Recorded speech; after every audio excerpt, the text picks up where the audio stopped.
تو اس ٹاپک کو کنٹینیو کرتے ہیں اور یہ اس ٹاپک کا پارٹ 2 ہے۔ پارٹ فرسٹ میں ہم نے کافی ڈیٹیل کے ساتھ اس کی ڈیفینیشن، میننگ اور جو کنسیپٹ ہے ایگزامپل کے ساتھ ڈیٹیل میں ڈسکس کر دیے تھے۔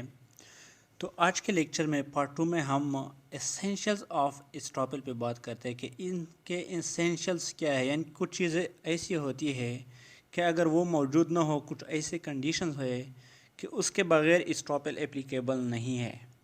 تو اگر پہلا والا لیکچر آپ لوگ مس کر چکے ہیں تو یوٹیوب پہ وہ لیکچر اویلیبل ہے۔ بہتر یہ ہے کہ آپ لوگ یوٹیوب چینل کو سبسکرائب کریں تاکہ آنے والے لیکچرز بھی آپ لوگوں کو ٹائم پہ مل سکے۔ تو اسینشلز کی بات کرتے ہیں۔ فرسٹ آف آل یہ ہے a person miss represent by his act, emission اور ڈکلیریشن۔ ایک پارٹی ہے دوسرے پارٹی کو مس ریپرزینٹ کر رہی ہے کسی فیکٹ کے بارے میں۔ وہ مس ریپرزینٹ کسی بھی طریقے سے ہو سکتی ہے، وہ کسی ایکٹ کی وجہ سے ہو سکتی ہے، یعنی کوئی وہ ایسا عمل کر رہا ہے، ایسا کام کر رہا ہے کہ دوسری جو پارٹی ہے وہ مس ریپرزینٹ ہو رہی ہے کسی فیکٹ کے بارے میں، یا اومیشن، یا ایک پارٹی کوئی ایسا کام نہیں کر رہی ہے جو اس کو کرنی چاہیے تھی، اس چیز کو اومیٹ کر رہی ہے جس کی وجہ سے دوسری جو پارٹی ہے وہ مس ریپرزینٹ ہو رہی ہے۔ اور ڈکلیریشن، یا ایک پارٹی زبانی طور پر کچھ کہہ رہی ہے، یعنی جھوٹ بول رہی ہے، جو کچھ بھی کر رہی ہے، لیکن اس کی وجہ سے دوسری جو پارٹی ہے وہ مس ریپرزینٹ ہو رہی ہے۔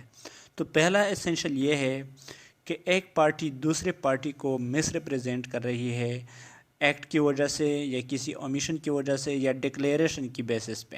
سیکنڈ ایسینشیل اس کا یہ ہے such misrepresentation as regarding the existence of any fact. یہ جو مس ریپرزینٹیشن ہو رہی ہے یہ کسی فیکٹ کے اوپر ہونی چاہیے، یعنی جو پارٹی مس ریپرزینٹ کر رہی ہے وہ کسی فیکٹ کو مس ریپرزینٹ کر رہی ہے، کسی لا کو مس ریپرزینٹ نہیں کر سکتے۔ اگر یہ کویسچن آف لا کے اوپر مس ریپرزینٹ کر رہی ہے تو پھر اس صورت میں اس ٹاپک اپلیکیبل نہیں ہے۔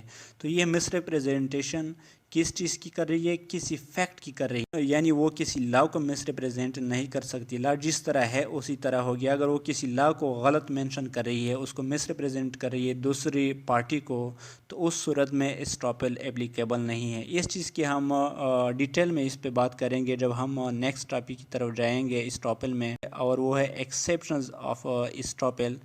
تو اس میں ہم ڈیٹیل پہ اس پہ بات کریں گے کہ لا کے اوپر آپ اس ٹاپک کلیم نہیں کر سکتے۔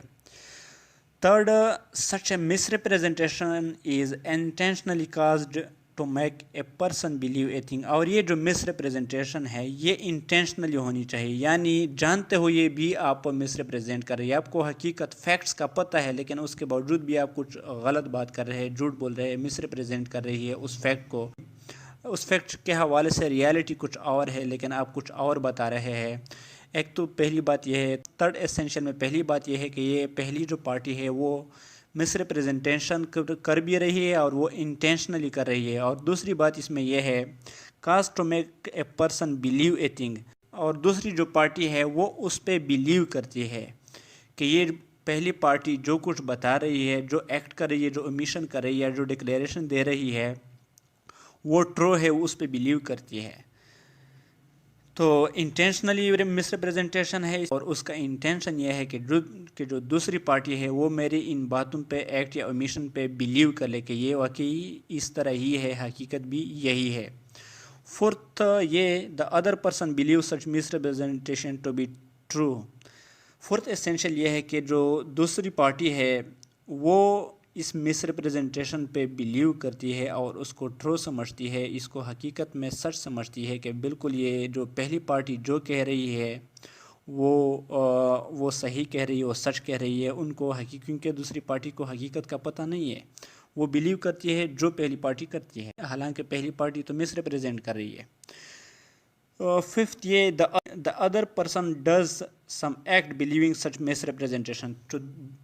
تو یہ جو دوسری پارٹی ہے یہ کچھ کام کرے گی، یہ کچھ ایکٹ کرے گی، اس کے مس ریپرزینٹیشن کو سچ مانتے ہوئے دوسری جو پارٹی ہے وہ کچھ ایکٹ کرے گی، اپنی پوزیشن چینج کرے گی۔ فار ایگزامپل اگر آپ کسی دوسرے پارٹی کو کہہ رہے ہیں کہ یہ جو گھر ہے یہ میرا ہے اور میں آپ کو آفر کر رہا ہوں اگر آپ لینا چاہتے ہیں، حالانکہ آپ کو پتہ ہے کہ یہ گھر آپ کا نہیں ہے، یہ کسی اور کا ہے، تو دوسری جو پارٹی ہے وہ آپ کی باتوں پہ بلیو کر کے آپ سے وہ گھر لیتی ہے۔ یہ ایک ایکٹ ہے، وہ گھر آپ سے خریدنا دوسری پارٹی کا، اس پارٹی نے یہ ایک ایکٹ کیا جس کی وجہ سے اس کی پوزیشن چینج ہو گئی، یعنی پہلے اس کی کوئی پوزیشن نہیں تھی لیکن آپ نے مس ریپرزینٹ کر کے دوسری پارٹی نے آپ کی باتوں پہ بلیو کر کے وہ گھر لے لیا، جس کی وجہ سے ان کی پوزیشن چینج ہو گئی، یعنی پہلے کوئی پوزیشن نہیں تھی لیکن اب ان کی پوزیشن جو ہے وہ اونرشپ کی بن گئی ہے۔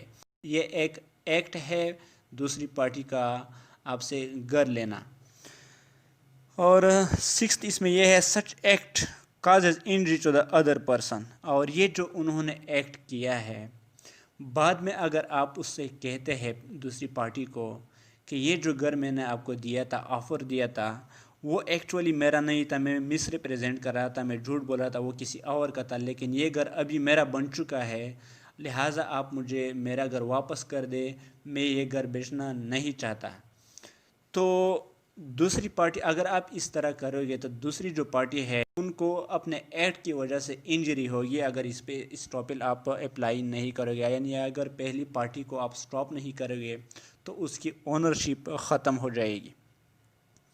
سیونتھ اس میں یہ ہے such a person is unaware of the actual situation, یہ دوسری جو پارٹی ہے یہ ان اویئر ہوگا، ان کو پتہ نہیں ہونا چاہیے حقیقت کا کہ یہ جو پہلی پارٹی ہے یہ مس ریپرزینٹ کر رہی ہے، اس چیز کا دوسری پارٹی کو پتہ نہیں ہونا چاہیے۔ جو پارٹی ایکٹ کرے گی، جو پارٹی اپنی پوزیشن چینج کرے گی، ان کو حقیقت کا پتہ نہیں ہونا چاہیے، یعنی اگر آپ دوسرے کو کسی اور کی چیز مس ریپرزینٹ کر رہے ہیں کہ یہ میری ہے، تو دوسری جو پارٹی ہے اس کو پتہ نہیں ہونا چاہیے کہ یہ کسی اور کی، اس کو اس حقیقت کا پتہ نہیں ہونا چاہیے۔ اگر اس کو اس حقیقت کا پتہ ہے، آپ کی مس ریپرزینٹیشن کا پتہ ہے کہ یہ جو پہلی پارٹی ہے یہ مس ریپرزینٹ کر رہی ہے دوسری چیز کو، کسی فیکٹ کو، تو اس صورت میں یہ جو اسٹاپل ہے یہ اپلیکیبل نہیں ہے۔ تو یہ تھے ایسینشلز آف اسٹاپل۔ نیکسٹ لیکچر میں ہم بات کریں گے کائنڈز آف اسٹاپل کے اوپر، اور ساتھ میں ہم بات کریں گے ایکسیپشنز آف اسٹاپل۔ تب تک کے لیے گڈ بائے۔